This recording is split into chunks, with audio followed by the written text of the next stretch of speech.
Structural equational modelling. Structure बनेगा, एक उसकी इक्वेशंस बनेगी और वो एक मॉडल सा बन जाएगा, फिर वो रन होगा, उससे हमें रिजल्ट्स निकल आएंगे। तो PLSM स्मार्ट PLS में हमने जो टेस्ट रन करना होता है उसका नाम है PLSM। PLSM stands for partial least square structural equation modelling. इससे मुराद क्या है, सेम से मुराद क्या है? सेम एक सेकंड जनरेशन टेक्निक है। ये टेक्निक है जिसके जरिए हम रिग्रेशन रन कर रहे होते हैं। ये एक टेक्निक है किसके लिए यूज होती है? रिग्रेशन रन करने के लिए। कुछ जो पार्शियल लीस्ट स्क्वायर था ये क्या करता था, सिर्फ एक इंडिपेंडेंट और एक डिपेंडेंट के दरमियान रिलेशनशिप बताता था, या या एक से ज्यादा इंडिपेंडेंट वेरिएबल और एक डिपेंडेंट वेरिएबल के दरमियान बताता था। लेकिन ये मीडिएशन और मॉडरेशन को नहीं बताता था। उसके लिए हम क्या करना पड़ता था, हमें अलग से टेस्ट करना पड़ता था। आपने SPSS में ये चीज देखी है ये चीज आपको मीडिएशन के लिए अलग से रन करना पड़ता है, मॉडरेशन के लिए अलग से रन करना पड़ता है। लेकिन सेम से मुराद क्या है? स्ट्रक्चर इक्वेशन मॉडलिंग से मुराद है ऐसा स्ट्रक्चर जिसमें मल्टीपल इक्वेशंस बन जाती हैं और आप एक क्या 15 इंडिपेंडेंट वेरिएबल भी हो, एक क्या 10 मीडिएशन भी हो, एक क्या 10 मॉडरेशन भी इकट्ठी डाल दें, तो बस एक क्लिक में सारा उसको कैलकुलेट करके आपके सामने रिजल्ट। सर SPSS में तो मीडिएशन में आपको बताया था, मीडिएशन का वो इंस्टॉल करना पड़ता है, वो आपके सॉफ्टवेयर में इंस्टॉल है, एक्सटेंशन इंस्टॉल करनी पड़ती है, वो नहीं थी। लेकिन मॉडरेशन के लिए भी आपको अलग से रन करना पड़ता है, हालांकि उसकी एक्सटेंशन कोई नहीं है, लेकिन उसके लिए भी आपको अलग से रन करना पड़ता है। लेकिन सेम में क्या होता है, आपके तमाम एनालिसिस सिर्फ एक क्लिक पर सारे रन होते हैं। मीडिएशन क्या, मॉडरेशन क्या, 10-15 जितने मर्जी आप इंडिपेंडेंट वेरिएबल ऐड कर लें, ये हम सीखेंगे इसके अंदर। तो सेम एक सेकंड जनरेशन टेक्निक है that allows the simultaneously modelling of relationship, जिसमें आप इकट्ठा सारे ही क्वेश्चंस को इकट्ठा रन कर देते हैं among multiple independent and dependent constructs of variable. ऐसी टेक्निक जिसके अंदर आप मल्टीपल रिलेशनशिप रन कर लेते हैं, इंडिपेंडेंट हो, डिपेंडेंट हो, मीडिएशन हो, मॉडरेशन हो, आप इकट्ठे रिलेशनशिप रन कर सकें, ऐसी टेक्निक को क्या बोलते हैं? Structure equation model. कोई प्रॉब्लम है इसमें? PLSM किस मकसद के लिए यूज होता है? हमने बताया था हमने थ्योरी बनानी नहीं है, थ्योरी टेस्ट करनी है, वेरिएबल्स के रिलेशनशिप चेक करना है बस हमने। तो SEM किस मकसद के लिए यूज होता है? टू प्रेडिक्ट द थ्योरीज और यूजुअली एक्सप्लोर द स्टडी को एक्सप्लोर करने के लिए होता है। एक्सप्लोरेटरी स्टडी कर रहे हैं ना हम नई थ्योरीज को एक्सप्लोर करते हैं, ठीक है, या रिलेशनशिप को एक्सप्लोर कर रहे हैं। समझ आ गई बात यहाँ पे? Focus on maximisation of explained variance of indigenous constructs. इसमें क्या करते हैं कि इंडिजीनियस से मुराद है डिपेंडेंट वेरिएबल, कंस्ट्रक्ट से मुराद है वेरिएबल।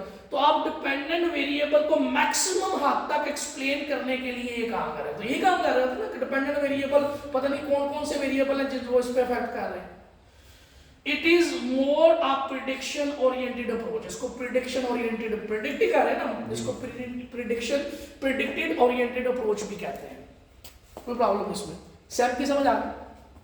सेम क्या है? ऐसी टेक्निक जिसको हम यूज करते हैं मल्टीपल रिलेशनशिप चेक करने के लिए, जिसका मकसद सिर्फ थ्योरी को टेस्ट करना है, सिर्फ वेरिएबल्स को एक्सप्लोर करना है, सिर्फ थ्योरी को एक्सप्लोर करना होता है। ठीक हो गया? ये सेकंड जनरेशन टेक्निक है। ठीक हो गया? और इसके अलावा ये डिपेंडेंट वेरिएबल को मैक्सिमम हद तक चेक करती है, कौन सी चीज इसको अफेक्ट करती है, कौन सी चीज इसके अंदर वेरिएट करती है, और इसको प्रेडिक्शन ओरिएंटेड अप्रोच भी कहते हैं। कोई प्रॉब्लम है इसमें? सैम की समझ आ गई सबको? yes. ठीक हो। क्यों स्मार्ट PLSM लगाते हैं? जब आप थीसिस लिखेंगे ना, थीसिस में जब आप लिखेंगे जी मैंने PLSM टेक्निक लगाई, स्मार्ट PLS यूज किया और उसमें कौन सी टेक्निक लगाई? PLSM। तो आपसे पूछेंगे क्यों, यही क्यों? तो रूल ऑफ थंब, क्यों हम स्मार्ट PLS यूज करते हैं, क्यों हम PLSM टेक्निक लगाते हैं? तो उसके पहला चीज, सैंपल साइज इज स्मॉल। कि आपका सैंपल साइज लाखों में नहीं है, आपका हमेशा सैंपल साइज 100 में आएगा, 300, 400, 700, 800, 1000 इतने के करीब आएगा। सैंपल साइज स्मॉल हो तो हम क्या लगाते हैं, लेकिन ये इतनी बड़ी दलील नहीं है। उससे आगे देखिए, the data are not normally distributed. Normally आपका डाटा जो है वो नॉर्मल डिस्ट्रीब्यूटेड नहीं होता, डाटा नॉर्मली डिस्ट्रीब्यूटेड चाहिए। नॉर्मल डिस्ट्रीब्यूटेड क्या होता है? ऐसा डाटा जो कि टूवर्ड्स एवरेज हो, मतलब ये ना हो कि अफरीदी की तरह बस कभी 100 कर लिया तो कभी 0 कर लिया, यानी किसी ने 5 पे क्लिक किया है और किसी ने 1 पे क्लिक किया हो, ऐसा नहीं होना चाहिए। ऐसा डाटा जो टूवर्ड्स एवरेज हो उसको हम क्या बोलते हैं, नॉर्मल डिस्ट्रीब्यूटेड डाटा। जैसे कि हाशिम आमला हर इनिंग बहुत अच्छी खेलता है, उसकी क्या है कि उसकी एवरेज 50 इससे करीब होगी और दूसरे की एवरेज बिल्कुल डाउन होगी। तो ऐसा डाटा जो कि टूवर्ड्स देयर एवरेज हो, दरमियान में हो, यानी जिसकी ज़्यादातर जो है वो जो फिगर्स हों वो एक जैसे हों, इन अदर वर्ड्स, उसको हम क्या बोलते हैं, नॉर्मली डिस्ट्रीब्यूटेड डाटा। ये बेसिकली इस तरह ग्राफ में ना इस तरह बताया जाता है कि सारा डाटा टॉप पे होता है, ना इस टेल पे ज़्यादा ना इस टेल पे ज़्यादा, डाटा जो है एवरेज हुआ होता है, उसको बोलते हैं नॉर्मल डिस्ट्रीब्यूटेड। और जब भी आपने एनालिसिस करने हो तो डाटा का नॉर्मल डिस्ट्रीब्यूट होना ज़रूरी है, खासकर SPSS में। और स्मार्ट PLS में वो कहता है कि जब यहाँ पे सेम रन करें तो अगर आपका डाटा डिस्ट्रीब्यूटेड नॉर्मली डिस्ट्रीब्यूटेड ना भी हो फिर भी ये अच्छे रिजल्ट दे देता है, फिर भी इसके रिजल्ट को कोई मसला नहीं होता। तो नॉर्मली आपका डाटा नॉर्मल डिस्ट्रीब्यूटेड नहीं होता, क्योंकि कोई अच्छे तरीके से पढ़कर सॉल्व कर रहा होता है, कुछ नहीं भी कर रहे होते समझ, तो इसलिए आपका डाटा नॉर्मल डिस्ट्रीब्यूटेड नहीं निकलता, तो फिर भी आप ये अप्रोच यूज कर सकते हैं, कोई प्रॉब्लम इसमें। Third, The structure model is complex। जब आपने ये बहुत बड़ी दलील है इसमें, The structure model is complex। आपको पता है आप 3-4 इंडिपेंडेंट वेरिएबल यूज करेंगे, एक आधा मीडिएशन डालेंगे, एक आधी मॉडरेशन डालेंगे, अपने मॉडल को क्या करेंगे, कम्प्लेक्स बनाएंगे। अगर कोई सिंपल मॉडल डालेंगे कोई भी उसको एक्सेप्ट वो कहेगा आपका मॉडल ही सिंपल सा यार, कोई अच्छा सा मॉडल लेके आओ, तो कौन आपका मॉडल एक्सेप्ट कर रहा होगा, आपका सुपरवाइजर। और फिर जब आपके सुपरवाइजर ने ओके किया और उसके बाद फिर मार्केट में जब एक्सटर्नल आया चेक करने के लिए, वो आपका सिंपल सा मॉडल देख गया, ये मॉडल क्या बनाया आपने, वो क्या बनाना पड़ता है, मॉडल कम्प्लेक्स बनाना पड़ता है, मीडिएशन डालकर, मॉडरेशन डालकर, एक से ज़्यादा इंडिपेंडेंट वेरिएबल डालकर मॉडल क्या बनते हैं, कम्प्लेक्स। तो जब कम्प्लेक्स मॉडल हो तो क्या लगाना चाहिए, क्यों, क्योंकि वो एक ही क्लिक में सारी चीजें रन कर देता है, मीडिएशन, मॉडरेशन। तो ये एक दलील होती है। We have more than one underpinning theories। जब आप काम कर, एक थ्योरी तब होती है जब हम थ्योरी बना रहे होते हैं, और जब आप काम करेंगे तो आपका मॉडल होगा, उसमें 6-7 वेरिएबल होंगे, 5-6 वेरिएबल होंगे, तो कोई 2 वेरिएबल किसी एक थ्योरी के ऊपर पूरे आ रहे होंगे, कोई 2-3 वेरिएबल किसी और थ्योरी में पूरे आ रहे होंगे, किसी और थ्योरी से निकले होंगे। तो आपकी स्टडी में एक से ज्यादा थ्योरीज होंगी, तो जब एक से ज्यादा थ्योरीज होंगी तो क्या लगेगा, सेम लगेगा। तो ये भी एक जस्टिफिकेशन है कि क्योंकि मेरी स्टडी जो है उसमें एक से ज्यादा थ्योरीज है, इसलिए मैंने स्मार्ट PLS लगाया। The goal is to predicting key target constructs। ये सबके लिए ही जस्टिफिकेशन होती है, SPSS में भी यही जस्टिफिकेशन है इसकी भी, कि मेरा मकसद क्या है कि जो वेरिएबल मैंने टारगेट किए हैं बस उनके दरमियान रिलेशनशिप चेक करना था, इसलिए मैं क्या लगा रहा हूँ, स्मार्ट PLS या PLSM लगा रहा हूँ। स्मार्ट PLS तो सॉफ्टवेयर है ना, टेक्निक कौन सी लगा रहा हूँ, PLSM। The purpose is to build or predict theory, not to test। Sorry, उल्टा लिखा गया, लिखना था purpose to predict theory, not to build theory. ठीक है, बिल्ड थ्योरी को बनाना काम नहीं है, थ्योरी को टेस्ट करना काम है। The formative construct are the part of structure model. Formative construct और रिफ्लेक्टिव कंस्ट्रक्ट की हम जब बात करेंगे फिर ये पॉइंट समझ में आएगा। समझ आ गई यहाँ तक किसी को कोई प्रॉब्लम? ठीक है, जस्टिफिकेशन आप ये लिख सकते हैं, कोई प्रॉब्लम? सेम क्या होता है इसकी भी समझ आ गई, और सेम हम कब कब लगा सकते हैं उसकी रीजन की भी समझ आ गई। Okay, done. नेक्स्ट, PLS सेप जो है वो 2 स्टेप्स में रन होता है, 2 steps. Number 1 measurement model assessment, number 2 structural of model assessment. आप लोगों ने पढ़ा हुआ है फर्स्ट सेमेस्टर में। तो पहला क्या है, building and testing measurement model. एक मॉडल बनना है मेजरमेंट मॉडल, उसको आपने पहले बनाना है और क्या करना है, एक स्टेप ये है। Second step building and testing of structure model. पहले हम समझेंगे मेजरमेंट मॉडल क्या है, फिर हम समझेंगे स्ट्रक्चर मॉडल क्या है, फिर हम देखेंगे ये बनाते कैसे हैं, फिर हम देखेंगे इसको टेस्ट कैसे करें। जब ये दोनों बनाने और टेस्ट करने आ गए, स्मार्ट PLS खत्म हो गए। समझ आ गई बात? कोई प्रॉब्लम इसमें? पूरा सेल 2 बातों पे मुश्तमिल है।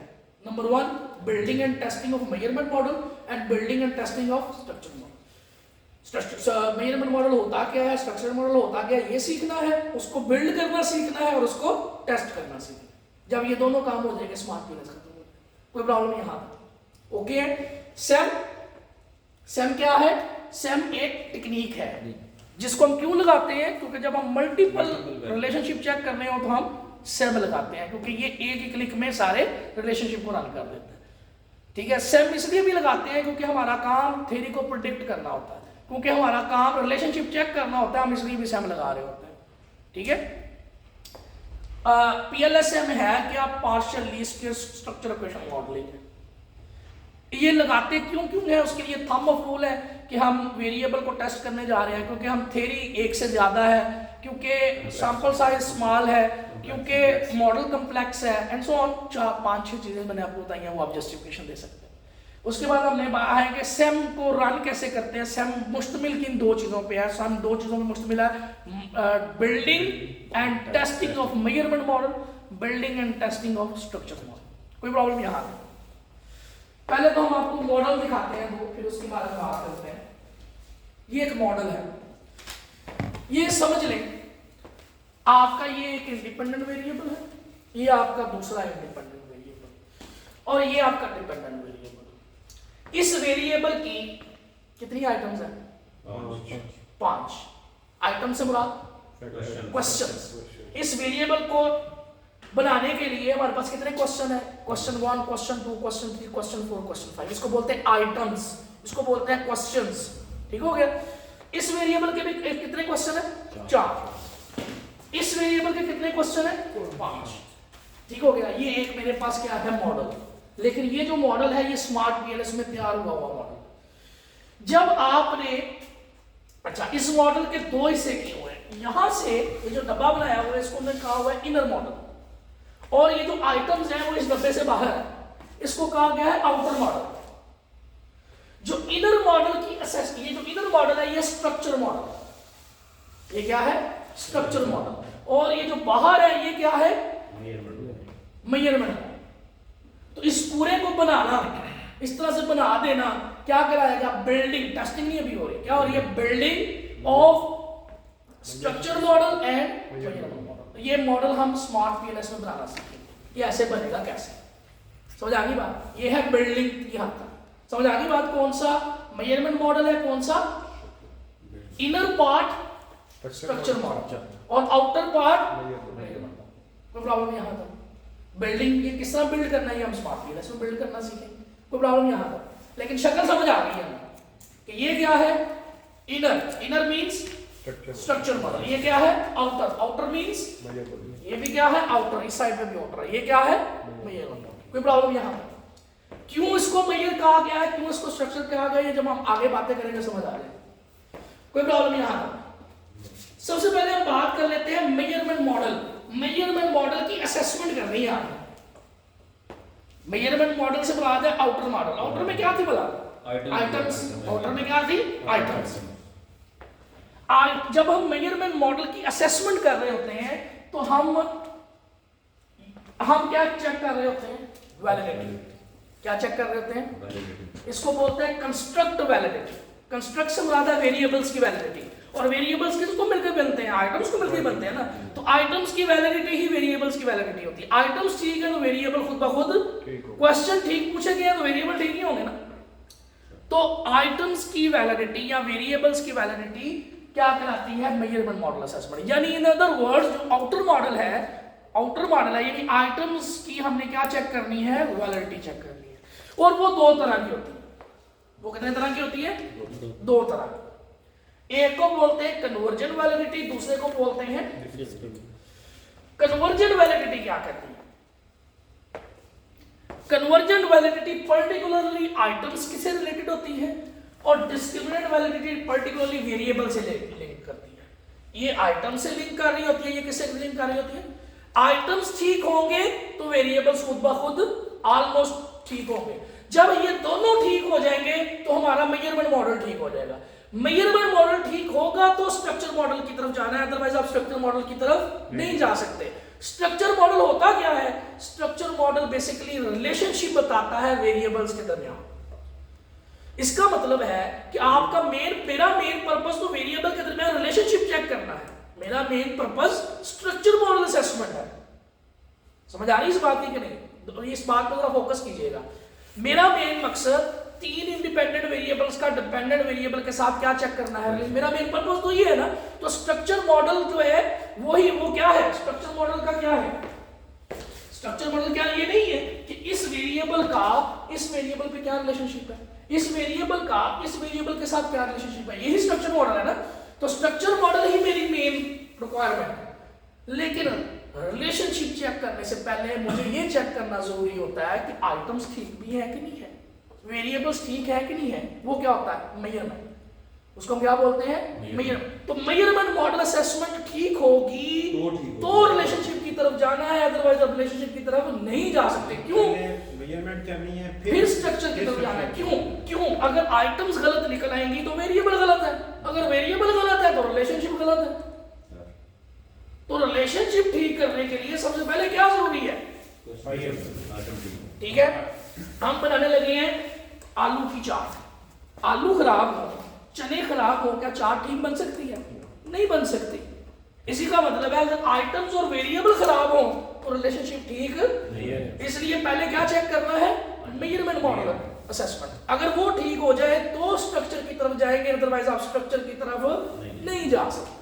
और मेजरमेंट मॉडल असेसमेंट कितने तरह की होती है, उसमें हम आइटम्स की वैलिडिटी भी चेक कर रहे होते हैं, वेरिएबल्स की वैलिडिटी। आइटम्स की वैलिडिटी चेक करने के लिए यानी क्वेश्चंस की वैलिडिटी चेक करने के लिए नाम क्या बोला मैंने, कन्वर्जेंट वैलिडिटी। क्या नाम बोला है, मैंने बोला है वैलिडिटी, मेजरमेंट मॉडल की वैलिडिटी दो तरह की होती है, आइटम्स की भी चेक करनी है, वेरिएबल्स की भी चेक करनी है।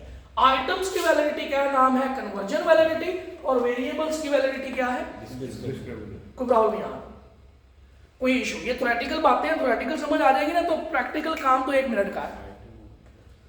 समझ आ गई बात, यहां तक रिपीट करते हैं चीजों को। सेम एक टेक्निक है, किसमें लगती है, स्मार्ट पीएलएस सॉफ्टवेयर में, ठीक है। क्यों लगाते हैं, क्योंकि तमाम रिलेशनशिप को इकट्ठा चेक कर लेता है, एक ही रन में सब चीजें, एक ही क्लिक में तमाम चीजें रन हो जाती है। ये सेम क्यों लगाते हैं, थ्योरी को प्रेडिक्ट करने के, रिलेशनशिप चेक करने के लिए, मकसद हमारा ये होता है। इसके बैक पर रीजंस क्या है, यानी अगर आप जस्टिफिकेशन देना चाहें, जी मैंने सेम क्यों लगाया है, क्योंकि मेरा डाटा स्मॉल है, क्योंकि मेरा मॉडल कम्प्लेक्स है, क्योंकि मैं थ्योरी को टेस्ट करने जा रहा हूँ, क्योंकि मैं जो है रिलेशनशिप को चेक करने जा रहा हूँ, ये मेरी जस्टिफिकेशन हो सकती है। ठीक हो गया। और अच्छा ठीक है, सेम लगाना है। सेम काम कैसे करेगा, उसके काम करने के 2 तरीके हैं, 2 तरीकों से काम करता है। पहले वो मेजरमेंट मॉडल को बिल्ड करके असेस करता है, फिर स्ट्रक्चर मॉडल को बिल्ड करके असेस करता है। तो मेजरमेंट मॉडल और स्ट्रक्चर मॉडल में फर्क क्या है, स्ट्रक्चर मॉडल बेसिकली रिलेशनशिप बता रहा होता है और मेजरमेंट मॉडल बेसिकली वेरिएबल और आइटम्स की वैलिडिटी बता रही होती है। पहले वैलिडिटी चेक करनी है, फिर पहले हमारे आलू चने ये ठीक होने चाहिए, फिर हमने चार्ट बनाने की तरफ जाना है। ऐसे ही है, अगर वही बासी होंगे, वही खराब होंगे, उन्हीं में बदबू आते होंगे, कभी चार्ट अच्छी तरीके से बन नहीं सकेगी। इसलिए पहले आइटम्स और वेरिएबल्स ठीक चेक करने हैं, अगर वो ठीक हो तो स्ट्रक्चर मॉडल की तरफ जाना है। तो पहले हमारा फोकस किस पे होना चाहिए, मेजरमेंट मॉडल की तरफ, फिर हमारा फोकस किस पे होना चाहिए। तो मेजरमेंट मॉडल में हमने 2 चीजें चेक करनी है, आलू और चने, मतलब आइटम्स की वैलिडिटी और वेरिएबल, और आइटम्स की वैलिडिटी कन्वर्जन वैलिडिटी और वेरिएबल्स की वैलिडिटी। कोई प्रॉब्लम इसमें, आइटम्स की वैलिडिटी चेक करने के लिए ये टेस्ट है, factor loading, average variance extracted, और रिलायबिलिटी 2 तरीके से चेक होती है, क्रॉनबैक अल्फा से भी और कंपोजिट रिलायबिलिटी का भी एक टेस्ट होता है। तो ये टेस्ट किसके हैं, कन्वर्जन वैलिडिटी। और ये टेस्ट किसके हैं, वेरिएबल की चेक करने के लिए वैलिडिटी। फॉर्मल लेकर एचटीएमटी, और इसमें क्रॉस लोडिंग भी होता है, लिखा नहीं है लेकिन होता वो भी है। तो ये 3 टेस्ट इधर है, और अगर 1 2 इसको मैं 2 पार्ट कर लूं तो 4 इसमें, 4 टेस्ट इसके और 3 टेस्ट इसके। अब जो चीज मैं बता रहा हूं ये आपको लिखनी पड़ेगी, ये स्लाइड्स में मौजूद नहीं है, और ये मैंने जानबूझ के नहीं की ताकि आप इसको नोट डाउन करें, और ना ही मैंने सॉफ्टवेयर में किसी और जगह पर रखी है। फैक्टर लोडिंग जब आप रन करेंगे, अच्छा पहले ये बात सुन लें, कन्वर्जन वैलिडिटी का मतलब तो समझ आ गया कि आइटम्स की वैलिडिटी है, लेकिन इसके डेफिनेशन क्या होती है, कन्वर्जन वैलिडिटी की डेफिनेशन क्या होती है और डिस्क्रिमिनेंट वैलिडिटी की डेफिनेशन क्या होती है, जरा ध्यान से सुनिएगा। कन्वर्जन वैलिडिटी क्या बताती है, कन्वर्जन वैलिडिटी बताती है correlation among items. convergent validity tells us correlation among items, and items should be highly correlated. Convergent validity क्या बताती है? Convergent validity tells us correlation among items. Item should क्या समझ नहीं आई बात की? And items should be and correlation items should be highly correlated, and items should be highly correlated. Conversion validity हमें items के दरमियान कोरिलेशन बताती है और कोरिलेशन ज्यादा होनी चाहिए। क्यों? क्योंकि जितना ज्यादा होगा पांच एक मिनट एक दफा लिख लेंगे फिर हम इसको एक्सप्लेन करते हैं। Convergent validity tells us correlation among items and correlation among item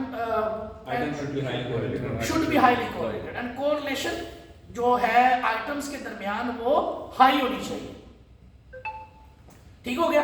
कोई प्रॉब्लम नहीं। आप जरा ध्यान से सुनिए क्यों ये बात ठीक होनी चाहिए। देखें जी, कोरिलेशन से मुराद है आपस में लिंक।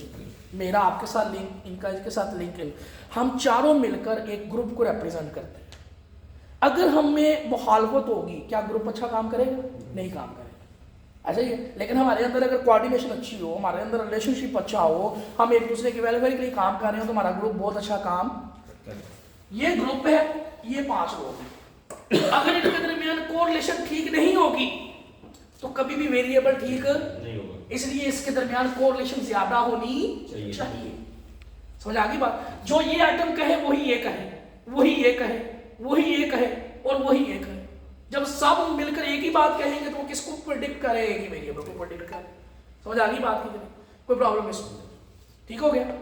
कोई इशू तो नहीं है इसमें। इसका मतलब है कोरिलेशन आइटम्स के दरमियान ज्यादा होनी चाहिए, और अगर ज्यादा होगी तो हम कहेंगे कि ये एक अच्छा वेरिएबल बना रही है। समझ आ गई बात यहाँ पर? तो बात हम फिर यहाँ पे आ जाते हैं कि वैलिडिटी की 2 टाइप है। कन्वर्जन वैलिडिटी आइटम्स की वैलिडिटी होती है। ये क्या बताती है? आइटम्स के दरमियान कोरिलेशन बताती है और आइटम हाईली कोरिलेटेड होने चाहिए। अगर तो ये टेस्ट बताएं कि हाईली कोरिलेशन है तो हम कहेंगे वैलिडिटी ठीक है। अगर ये टेस्ट बताएं कि कोरिलेशन इतनी अच्छी तो ये आइटम्स ठीक, फिर हमें आइटम्स निकालनी पड़ेंगी, फिर हमें कोई नए क्वेश्चन सोचने पड़ेंगे। भाई ये क्वेश्चन ठीक नहीं है। समझ आ गई बात यहाँ पर? कोई प्रॉब्लम इसमें? कैसे पता चलेगा? जब आप फैक्टर लोडिंग रन करेंगे, फैक्टर लोडिंग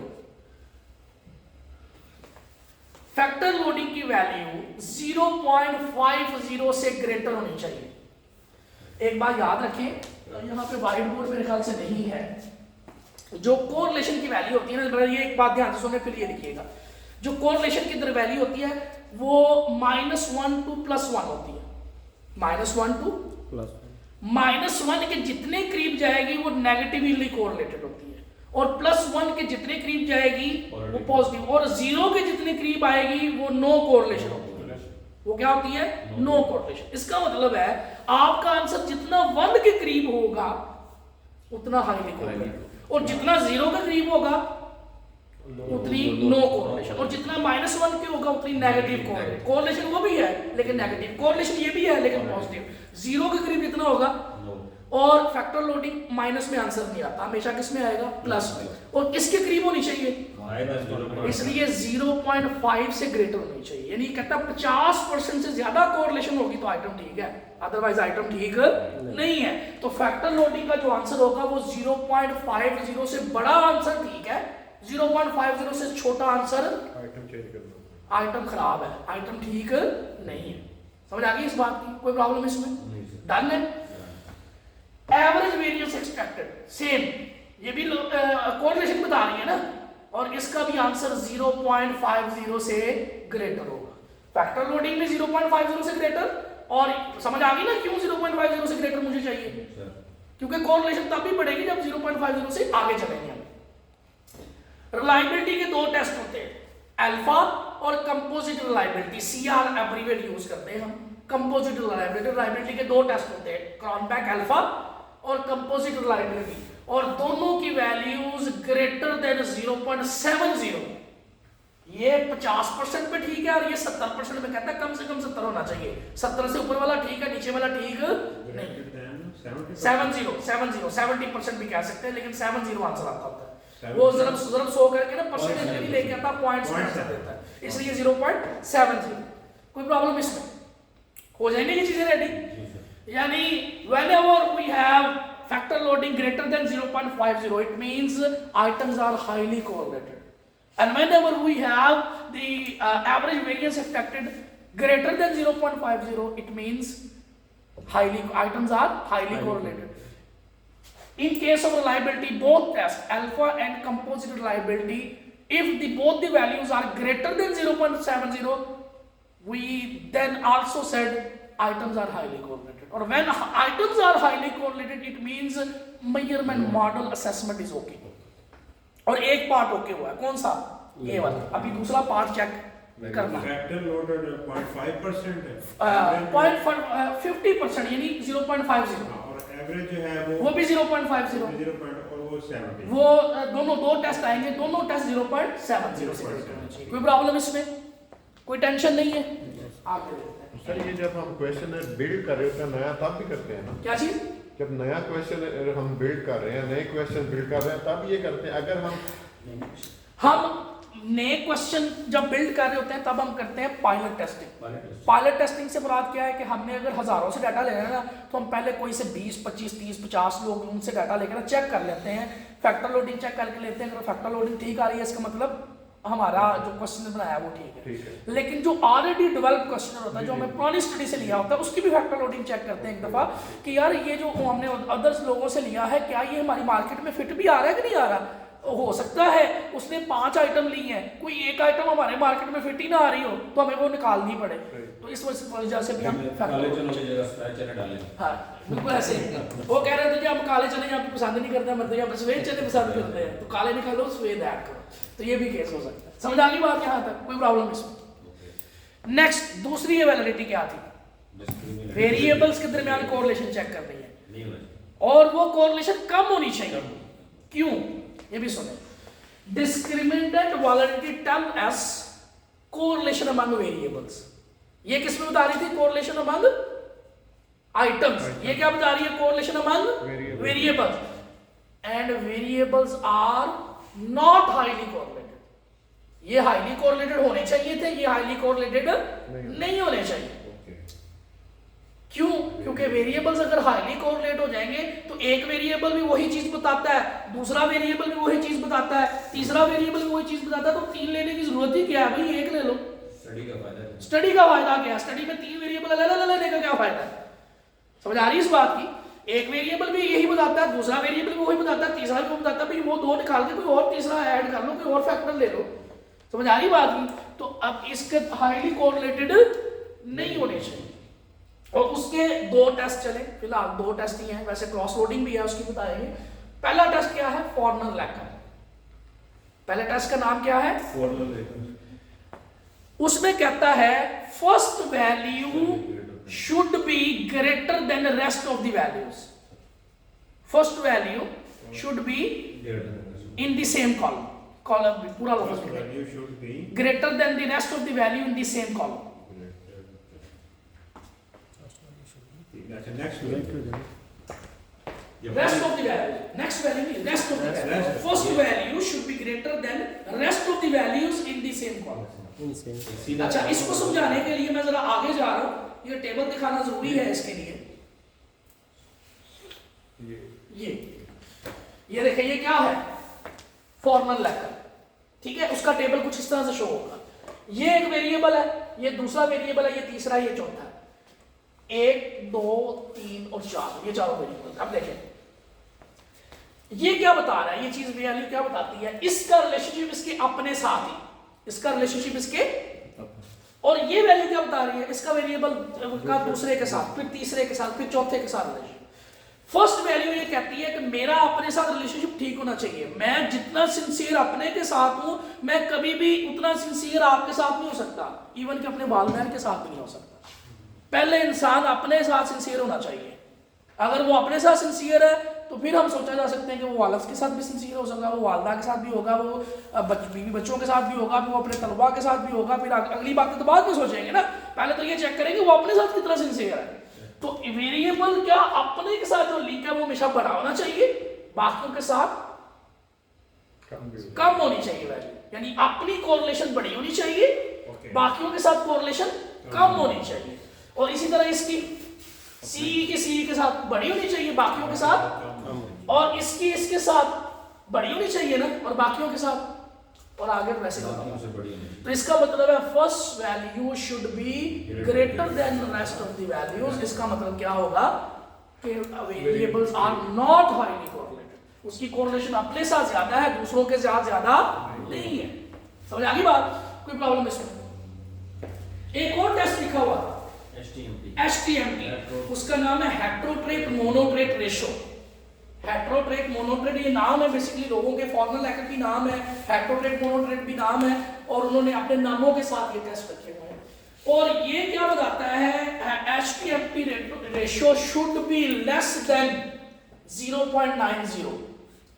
0.90 वाला केस भी है, 0.85 वाला भी कोई लोग कहते हैं, कोई लोग 0.80 भी कहते हैं, लेकिन हम मैक्सिमम वैल्यू लेते हैं, शुड बी लेस देन 0.90। यह कहते हैं 90% कोरिलेशन बर्दाश्त हो सकती है, लेकिन 90 से ज्यादा नहीं हो सकती। शुड बी लेस देन 0.90, यानी 90% तक तो कोरिलेशन जायज है, लेकिन इससे ज्यादा हुई तो प्रॉब्लम क्रिएट हो जाए। ठीक हो गया? कोई प्रॉब्लम यहाँ? टेस्ट याद हो जाएंगे अब? देखिए ये इस तरह से याद हो जैसे कि आपको खाना पीना याद है। जैसे कि मैं आप बात करूं जी, हमारा जो सेल है वो किन दो चीजों पे मुश्तमिल है, building and testing of measurement model, building and testing of structure model. पहले हमने बिल्डिंग करनी है मेजरमेंट मॉडल और स्ट्रक्चर मॉडल की, उसके बाद फिर टेस्टिंग करनी है। पहले टेस्टिंग किसकी होगी? मेजरमेंट मॉडल की, फिर टेस्टिंग किसकी होगी? स्ट्रक्चर। जब हम टेस्टिंग कर रहे होंगे मेजरमेंट मॉडल की, तो दो चीजें चेक करनी पड़ेगी, conversion validity means correlation among items, और फिर हमें क्या चेक करनी पड़ेगी? Discriminant validity means correlation among variables. Items की जो कोरिलेशन है वो ज्यादा होनी चाहिए, वेरिएबल्स की कोरिलेशन कम होनी चाहिए। इसको चेक करने के 4 टेस्ट हैं। Number 1, factor loading should be greater then 0.50। Second, average variance expected should be greater then 0.50। Reliability में 2 टेस्ट है, कॉर्नबैक अल्फा एंड कंपोजिट रिलायबिलिटी, और value should be greater then 0.70। इधर आ जाए तो पहला टेस्ट है फॉर्मल लेकर, first value should be the greater than rest of the values. इसका मतलब उसकी अपनी कोरिलेशन ज्यादा है, बाकियों से कम है। और अगर हेट्रोट्रेट मोनोट्रेट रेशो की बात करें तो शुड बी लेस देन 0.90, यानी वो कहता है 90% तक तो कोरिलेशन ठीक है, लेकिन 90 से ज्यादा नहीं होनी चाहिए, यानी कम कोरिलेशन हो, 90 से नीचे हो उसकी वैल्यू। ठीक हो गया? इसमें जो है विदिन इटसेल्फ जैसे हमने उसमें देखा है फॉर्मल लेकर में, उसके आपस में जो कोरिलेशन है लेस देन 90 होनी चाहिए या ओवरऑल? नहीं, फॉर्मल लेकर में तो ये कि फर्स्ट वैल्यू शुड बी अपनी जो मर्जी वो वैल्यू, बेशक अपनी 5 ही आ जाए वैल्यू, बाकी छोटी होनी चाहिए। फर्स्ट उसकी अपने साथ है, वो बेशक 1 आ जाए, बेशक 0.9 आ जाए, 0.8 आ जाए, जो मर्जी आए, बाकी वैल्यू से छोटी होनी चाहिए। अपनी वैल्यू को कोई टेंशन नहीं। लेकिन हेट्रोट्रेट मोनोट्रेट रेशो में क्या है कि वो लेस देन 0.90 होनी चाहिए ओवरऑल। वो ये नहीं होता कि आप आपस में रिलेशनशिप, उसमें सिर्फ एक वैल्यू देखनी है कि 0.90 से कम होनी चाहिए। कोई प्रॉब्लम इसमें? याद रहेगा ये चीज। अब यही चीजें सॉफ्टवेयर में कैसे लगते हैं वो हमने देखा, और वो 1 मिनट वाली जी, क्रॉस लोडिंग में भी ऐसे ही है, वो हम रन करेंगे ना तो जरा समझ आ जाएगी, रन करते हुए वो चीज बताऊंगा। इसमें मैंने कहा था तीसरा टेस्ट क्रॉस लोडिंग का है, वो जब रन करेंगे ना तो ज्यादा आसानी से समझ आएगा। वो प्रॉब्लम यहाँ था। ठीक हो गया जी? बहुत जल्दी है YouTube पे लिंक मिल जाए, लाइक एंड सब्सक्राइब आपने चैनल पे कोशिश की है, फॉलो पूरे हो गया, से पूछा हुआ है। यस, वॉच टाइम पूरा। ले जी, जब आप स्मार्ट पीएलएस इंस्टॉल करेंगे, इंस्टॉल करने के बाद ये विंडो आपके पास शो हो रही होगी। ठीक है? वर्किंग अब जरा आपने स्मार्ट पीएलएस की तरफ गौर करना है, पीछे जो बैठी हैं जरा स्मार्ट पीएलएस की तरफ गौर कीजिएगा। जब हम स्मार्ट पीएलएस इंस्टॉल कर लेंगे तो हमारे पास जो विंडो शो हो रही होगी वो ये हो। ठीक है? हमने सबसे पहले ये प्रोजेक्ट्स बने हुए हैं, ये मुफ्त मैंने काम किए, वो अली लड़का था, मैंने उसका मॉडल बनाया, ये मैंने एक पेपर सेल किया, ये 5 पेपरों का आया था मुझे ऑर्डर, उसमें एक एनालिसिस SPSS में होने थे, 2 एनालिसिस मॉस में होने थे, 3 पेपर वो थे, चौथा और 5वां मैंने स्मार्ट PLS पे करके भेजा उनको। तो ये वो पेपर मैंने उसका प्रोजेक्ट बनाया हुआ है। यानी यहाँ पर आप प्रोजेक्ट बना लेंगे जो भी काम कर रहे हैं, जैसे कि मैं पहला काम करने लगा हूँ तो मैं लिखूंगा प्रोजेक्ट 1, दूसरा काम लिखूंगा, कोई भी नाम देने प्रोजेक्ट को, ABC जो भी प्रोजेक्ट को आप अपना नाम देना चाहते हैं। यानी जो आप काम करने लगे हैं वो आप काम को क्या कहेंगे, प्रोजेक्ट।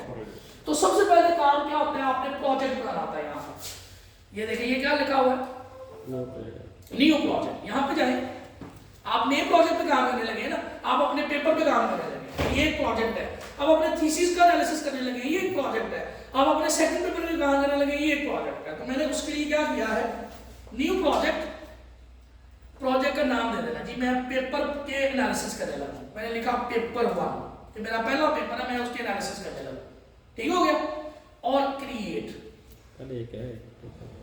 देखिए ये प्रोजेक्ट क्रिएट हो गया, आगे नजर आपको प्रोजेक्ट, ये मैंने प्रोजेक्ट क्रिएट कर लिया। 2 काम इसमें करने हैं। पहला काम क्या करना है, डाटा इंपोर्ट करना, डाटा आएगा तो एनालिसिस होगा ना, फिर आपने यहां पे जाके उसका मॉडल क्रिएट करना है, मेजरमेंट मॉडल और स्ट्रक्चर मॉडल, ठीक हो गया। पहला काम डाटा ऐड करेंगे, फिर क्या करेंगे, क्रिएट मॉडल। और डाटा ऐड करने के लिए आपने SPSS में डाटा एंट्री सीखी हुई है, जी सर, सीखी हुई है, लेकिन SPSS की फाइल को ये रीड आउट नहीं करता। पहले SPSS की फाइल को इसकी रीडेबल फाइल बनाना पड़ता है, उसको बोलते हैं CSV फॉर्मेट फाइल। क्या कहते हैं, CSV फॉर्मेट। वो कैसे बनाते हैं जरा ध्यान से देखिएगा। आपने लेट्स से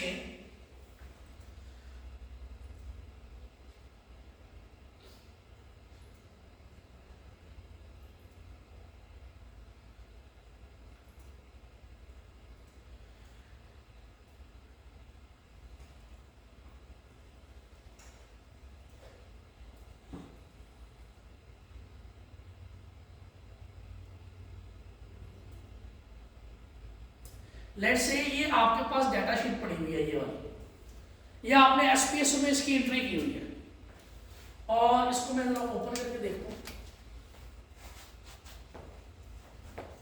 मेरे ख्याल से ये वही वेरिएबल है जिस पे मैंने काम किया, जो मैंने अभी आपको इसके अंदर मैंने SPSS स्लाइड्स में आके भेजी है। मुझे लग रहा है कि यही फाइल है, मेरे जेहन में नहीं है वो फाइल, AE से यही फाइल, AE डिपेंडेंट वेरिएबल था। चलिए आपने अभी देखा नहीं है, देख लेते हैं।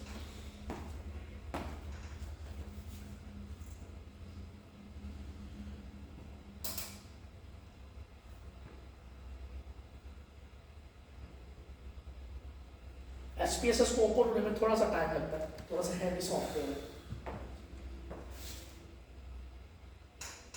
इनमें बेसिक डिफरेंस क्या है सर, वो ऐसे SPSS जो है ये एक तो पुरानी टेक्निक है, ओके, और उसमें आपके अगर 5 इंडिपेंडेंट वेरिएबल है, एक मीडिएशन है, एक मॉडरेशन है और एक डिपेंडेंट वेरिएबल है, आप 5 का पहले इंडिपेंडेंट वेरिएबल के साथ एक दफा रन करेंगे, फिर आपको मॉडरेशन डालकर रन करनी पड़ेगी, फिर आपको मीडिएशन डालकर रन करनी पड़ेगी, जबकि इसमें ऐसा नहीं है। इस नई टेक्निक में उसने सारा इकट्ठा करके इकट्ठे रन कर दिया, रिजल्ट सेम, रिजल्ट इसके अंदर स्टेप बाय स्टेप फर्क आ सकता है, इसमें इकट्ठा है सारा।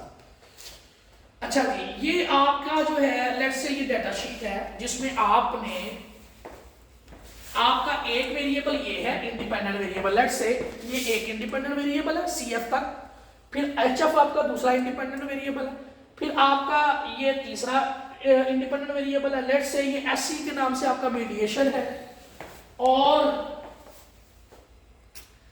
नीचे आपका AE के नाम से लेट्स से डिपेंडेंट वेरिएबल, ठीक हो गया। और इसकी डाटा एंट्री आपने यहां पर की हुई है। ये पहला क्वेश्चन फिल हुआ था, उसके आंसर एंड सो ऑन, आपने तकरीबन 290 रिस्पॉन्सेज यानी 290 लोगों से डाटा कलेक्ट करके ये शीट बना ली है, और ये चीज हम SPSS में सीख चुके हैं, यहां तक तो कोई प्रॉब्लम नहीं होनी चाहिए। उसके बाद चूंकि हमारा स्मार्ट PLS SPSS की शीट को रन नहीं करता, तो हमें क्या करना पड़ेगा, एक्सपोर्ट करना, इसको कन्वर्ट करना पड़ेगा उस फाइल में जिसको स्मार्ट PLS रीड कर ले, उसको बोलते हैं CSV फॉर्मेट। क्या बोलते हैं, वो सिंपल आपने क्या करना है, फाइल सेव एज, कहां पे जाना है, फाइल सेव एज में, सेव एज में आएंगे तो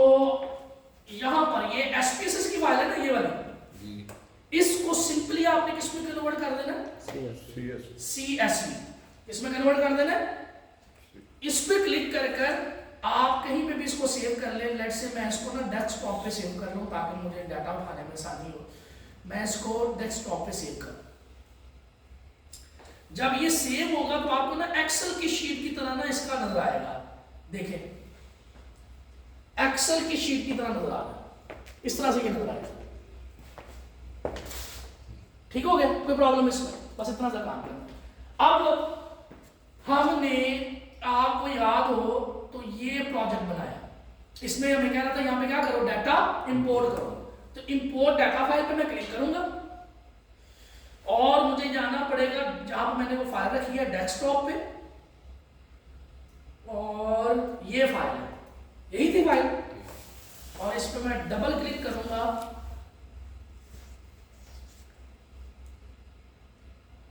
और यहां पे इंपोर्ट पे क्लिक करूंगा। ये आपका डाटा सारा इसके अंदर है, कोई प्रॉब्लम इसमें? डाटा इंपोर्ट में कोई प्रॉब्लम? ये चीजें मैंने आपकी सहूलत के लिए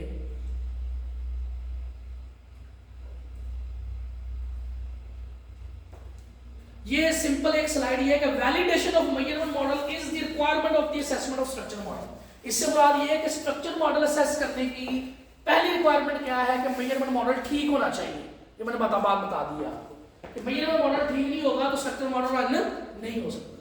तो ये मैंने स्टेप वाइज रखा हुआ है कि आप क्या करें, आप पहले प्रोजेक्ट बनाए। प्रोजेक्ट बनाने के लिए आपको इस न्यू प्रोजेक्ट पे क्लिक करना पड़ेगा, ये फाइल आएगी, उसका प्रोजेक्ट का नाम रख ले, ABC प्रोजेक्ट जैसे कि मैंने नाम रखा हुआ है। उसके बाद जब आपके पास ये फाइल आ जाएगी तो उसमें आपने क्या करना है, यहाँ पर प्रोजेक्ट 2 ऑप्शन आएंगे, तो आपने किस पे क्लिक करना है, इंपोर्ट पे।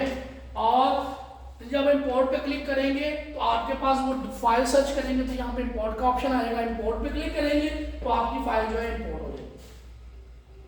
कोई प्रॉब्लम इसमें? ये सारे स्टेप 1 बाय 1 मैंने इसके अंदर रखे हुए हैं स्लाइड्स के अंदर। अब ये फाइल आपकी इंपोर्ट हो चुकी है, कोई प्रॉब्लम? यहाँ पर आपने दोबारा बैक आ जाना है उसी जगह पे दोबारा जहां पे आपका प्रोजेक्ट पड़ा हो, कोई प्रॉब्लम? यहाँ पर अब देखिए, यहाँ पे पहले 2 ऑप्शन हो रहे थे लेकिन एक ऑप्शन पे उसने आपका डाटा फेंक दिया, अब एक ऑप्शन रह गया, अब उस पे जाएंगे। सर वो एक आइटम के साथ वो आ रहा था क्वेश्चन मार्क, वो वैसे ही उसमें शीट में कोई एंटर ऐसे हुआ है? शायद हो सकता है। अब जब आपने क्रिएट मॉडल पे क्लिक किया तो आप रन करने लगे PLS सम, ऐसे ही। और मॉडल का नाम आपने जो प्रोजेक्ट उसका नाम लिखा है पेपर 1, तो इसको भी आप बेशक जो मर्जी नाम दे दें, मॉडल को भी चाहे तो आप पेपर 1 का नाम दें।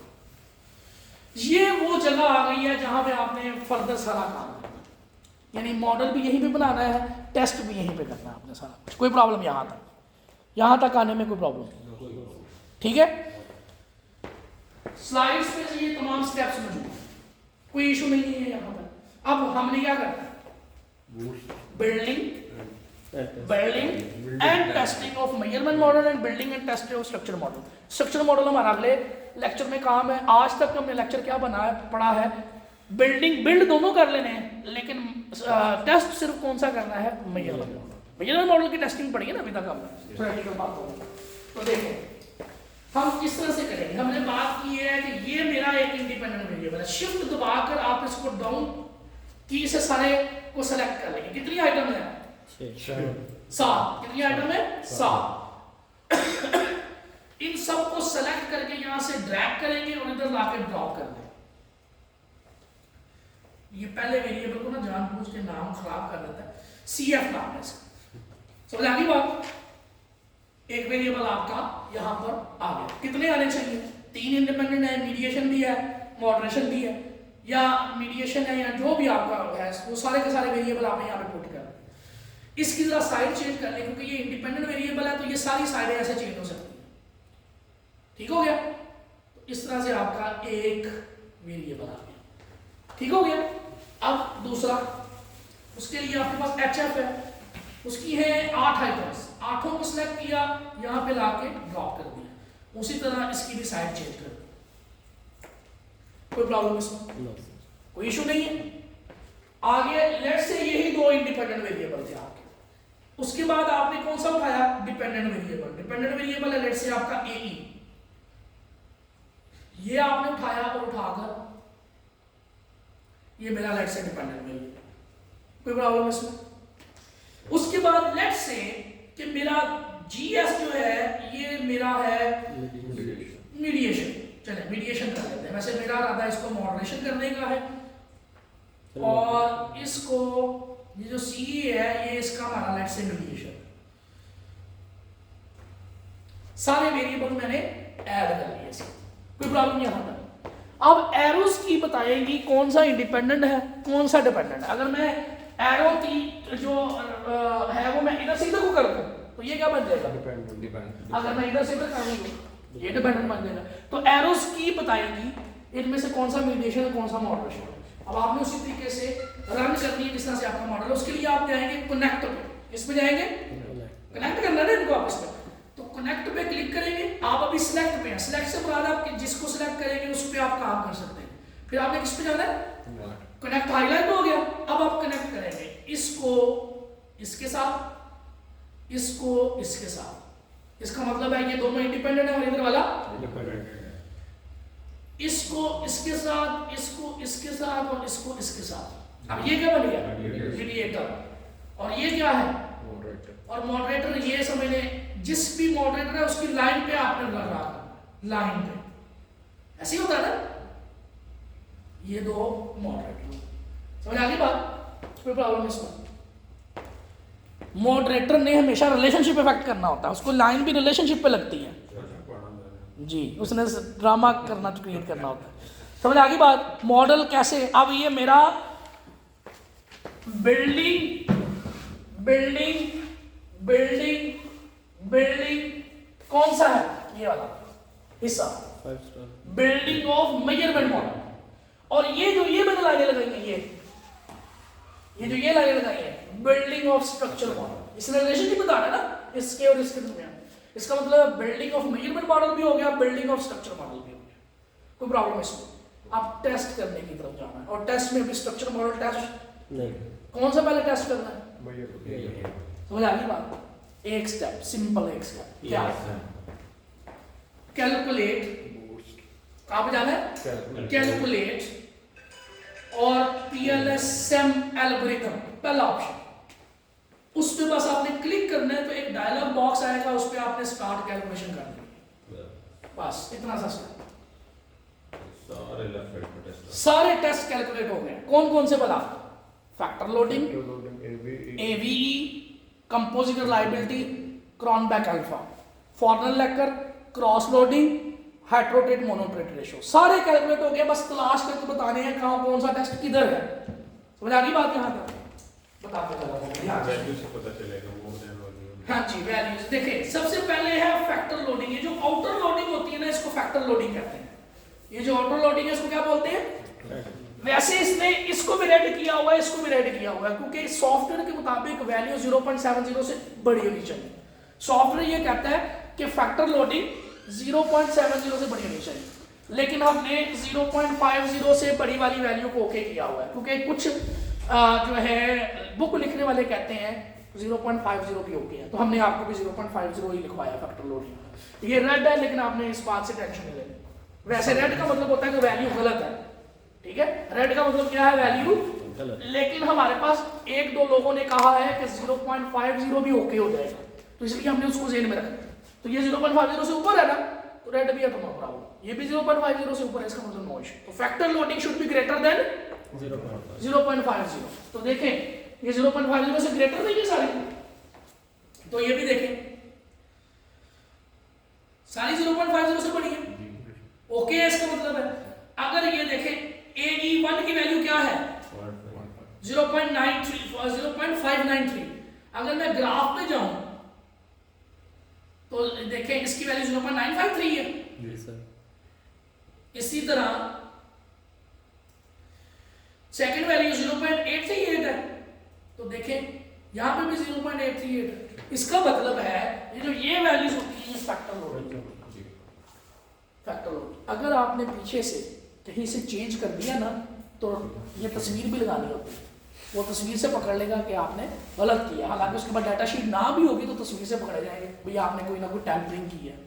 समझ आ गई बात। और अगर फैक्टर लोडिंग आपकी बहुत अच्छी है ना तो उसको समझ आ जानी है कि आपकी अगर ये बहुत अच्छी हो ना तो ऑटोमेटिकली आपका एवी भी ठीक होती है, एवरेज वेरिएंस एक्सेप्टेड भी ठीक होती है, आपका अल्फा भी ठीक निकलता है, आपका कंपोजिट रिलायबिलिटी भी ठीक। समझ आ गई बात की कोई प्रॉब्लम इसमें। फैक्टर लोडिंग ओके हो गया। सेकंड क्या था? एवी। सेकंड क्या था? ये चीज हमने यहां से देखी थी फैक्टर लोडिंग। अब मजीद नीचे आ जाए, कंस्ट्रक्ट रिलायबिलिटी एंड वैलिडिटी, किस पे क्लिक करना है? कंस्ट्रक्ट। तो ये क्या है?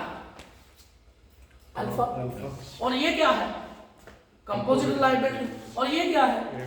तीनों टेस्ट आ गए और सारे 0.7, ये दोनों 0.70 से बड़े होने चाहिए और ये 0.50 से बड़े। तो ऑटोमेटिकली सारे ग्रीन आ गए, कोई भी रेड, क्योंकि हमारी फैक्टर लोडिंग बहुत अच्छी है, इस वजह से ये भी सारे खुद ब खुद ठीक हो। कोई प्रॉब्लम यहां पर। कौन सा पार्ट मुकम्मल हुआ है? क्या चीज? मेजरमेंट मॉडल पूरा नहीं हुआ। उसके पहले उसका भी दो पार्ट में से आइटम्स की वैलिडिटी यानी कन्वर्जन वैलिडिटी वाला काम ओके हो गया। अब ये रिपोर्टिंग कैसे करनी है, इसको वर्ड पे कैसे लेके जाते हैं, ये हम आगे चल के सीखेंगे। लेकिन हमारी ये चीजें समझ में आ गई कि ये चीजें हमारी ओके हैं। और एक और चीज हम इसमें सिखाएंगे, फॉर एग्जांपल कोई रेड हो जाता है, 0.50 से छोटा हो जाता है, उसका क्या करते हैं, ये भी हम अगले लेक्चर में बताएंगे। फिलहाल हमारा मकसद ये है कि हमें ये पता हो कि कहाँ पे हम ठीक है, कहाँ पे ठीक नहीं है। कोई प्रॉब्लम यहाँ तक ओके है। सेकंड चीज क्या है? Discriminant validity. और वो भी मैंने कहा सब कुछ चेक हो गया होगा, लेकिन सिर्फ हमें तलाश करना है। वो कैसे तलाश करेंगे? ये देखें, इसी के नीचे ये हमने इस पे क्लिक किया ना, उसके ठीक नीचे देखें ये क्या लिखा हुआ है, बस इस पे क्लिक करना। इसमें पहला काम क्या होता है? Formal letter. पहले हमने क्या कर देखना होता है? Formal letter. और फॉर्मल लेटर के क्या बताया था? First value should be greater than the first value should be greater than the. इसका मतलब है यहां पे आके थोड़ा सा प्रॉब्लम आ रहा है, बिल्कुल करीब है। इसका मतलब है ये कुछ ना कुछ डिस्क्रिमिनेंट वैलिडिटी में प्रॉब्लम है। ये कब फेल होता है? जब लोग बोला क्या करते हैं, एक क्वेश्चन को एंटर किया ना, उसी की वैल्यू कॉपी की आगे पेस्ट कर दी, तो फिर किसका मसला आएगा? जब एक जैसी वैल्यू कॉपी पेस्ट कर लेंगे तो वेरिएबल एक जैसे नहीं बन जाएंगे। जब वेरिएबल एक जैसे बन जाएंगे तो डिस्क्रिमिनेंट वैलिडिटी हम अपनी तरफ से तो करते हैं, 2 नंबरी चालाकी करते हैं, लेकिन पकड़े यहाँ पे आ गए। समझ आ गई बात यहाँ तक। लेकिन फिलहाल फॉर्मल लेटर के मुताबिक आपका डिस्क्रिमिनेंट वैलिडिटी ओके है। फॉर्मल लेटर के साथ एक और चीज मैंने बताई थी, बोला क्या? HTML नहीं, इससे दरमियान में छोड़ी थी क्रॉस वर्डिंग, वो भी देखें नीचे लिखी हुई है क्रॉस वर्डिंग। अब देखें जरा ध्यान से देखिएगा, यहां से लेकर यहां तक AE की वैल्यूज है, ठीक हो गया? ये वैल्यूज ये AE की हैं, ऊपर भी AE है, ये भी AE है। इसका रिलेशनशिप चेक होना है इसके साथ भी, इसके साथ भी, इसके साथ भी, इसके साथ भी, इसके साथ भी, इसके साथ, ठीक हो गया? और ये वैल्यू इस तमाम वैल्यू से बड़ी होनी चाहिए। ये वैल्यू इन तमाम वैल्यू से, वो कॉलम में चेक की थी, ये रोज में चेक होगी। समझ आ गई बात? यहां तक किसकी चेक हो गई? AE की। फिर दूसरा कौन है? CE। अब CE इस कॉलम में तो नहीं है, वो तो इस कॉलम में है। CE के सब में CE कहां पे है? यहां से शुरू होता है, यहां से CE शुरू हो रहा है, यहां से लेकर यहां तक CE है। अब ये वैल्यूज इस और इन तमाम वैल्यू से बड़ी होनी चाहिए। ये वैल्यू इससे भी, इससे भी, इससे भी, इससे भी सबसे बड़ी होनी चाहिए। ये वैल्यू इससे भी, इससे भी और इन सबसे बड़ी होनी चाहिए। समझ आ गई बात? तीसरा वेरिएबल क्या है? CF। CF की वैल्यू किधर है? ये यहां से शुरू करके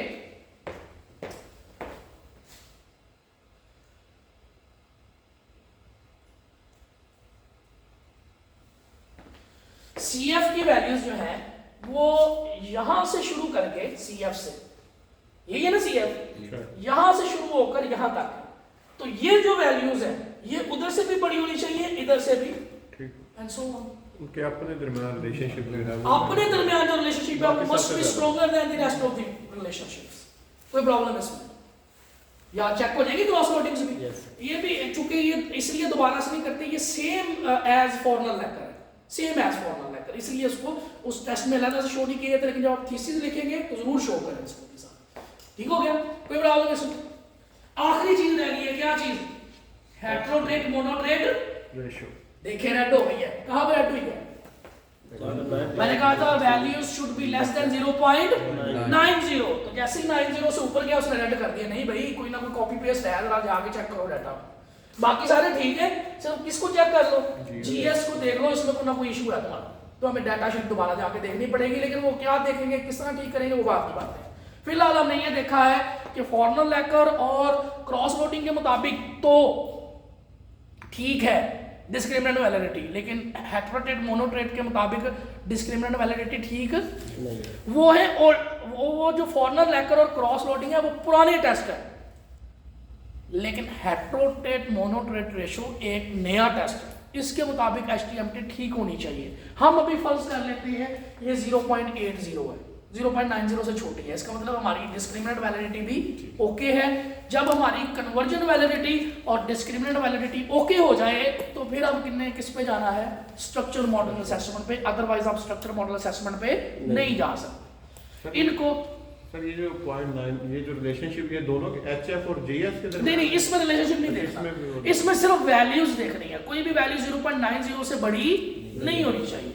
लेकिन सर ये अभी हमने देखा ना जीएस के कह रहे हैं इस साइड इसका मतलब ये है कि जीएस और एचएफ की वैल्यू एक जैसी है कहीं पर।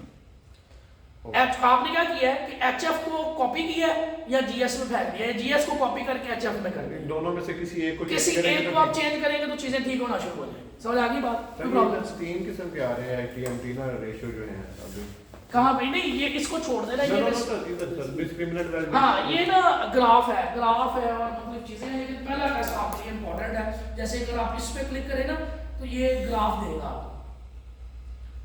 ये भी आप अगर आप थीसिस लिख रहे हैं तो ग्राफ से भी शो कर सकते हैं।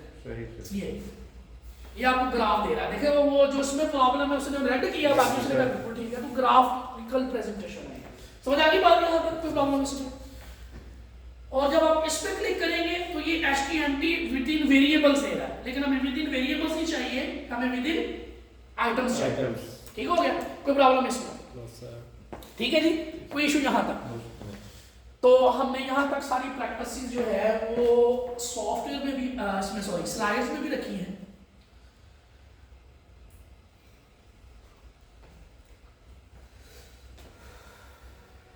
देखिए मॉडल बना लिया था, उसके बाद फिर हमने उसको PLSM रिकॉर्ड किया, मॉडल का नाम भी ABC लिखा और सेव कर दिया, तो हमारे पास प्रोजेक्ट आ गया।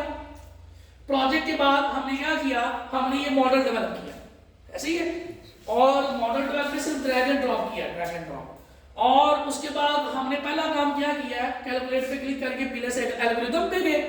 एल्गोरिथम पे क्लिक करके हमारे पास जब आया रिजल्ट तो सॉरी स्टार्ट कैलकुलेशन पे क्लिक करिए। स्टार्ट कैलकुलेशन के बाद हमारे पास रिजल्ट आए, पहले ये ग्राफ वाले रिजल्ट देख लेने हैं आपने, फिर आपने फैक्टर लोडिंग देख लेनी है, फिर आपने अल्फा कंपोजिट रिलायबिलिटी और ABE देख लेनी है, फिर आपने हेट्रोट्रेट मोनोट्रेट रेशियो देख लेनी है, फिर आप क्रॉस लोडिंग भी देख सकते हैं, सॉरी फिर आप फॉर्मल लेकर भी देख सकते हैं और क्रॉस लोडिंग भी देख सकते हैं। यही चीजें हमने रन की, कोई प्रॉब्लम इसमें? ओके, जहां तक हमने पढ़ा कोई इशू नहीं होना चाहिए। हमने आज पढ़ा सेम जो है उसको 2 स्टेप है, building and testing of measurement model, building and testing of structure same क्यों लगाते हैं उसके कुछ चंद रीजंस बताइए आपको। Small size. फिर हमने डेवलप करना सीखा सॉफ्टवेयर पे, बिल्डिंग की है किसकी, स्ट्रक्चर की भी और मेजरमेंट की भी, और उसमें सिर्फ चेक क्या किया है, मेजरमेंट मॉडल असेसमेंट किया, स्ट्रक्चर मॉडल की असेसमेंट अभी तक नहीं की। कोई प्रॉब्लम यहाँ था।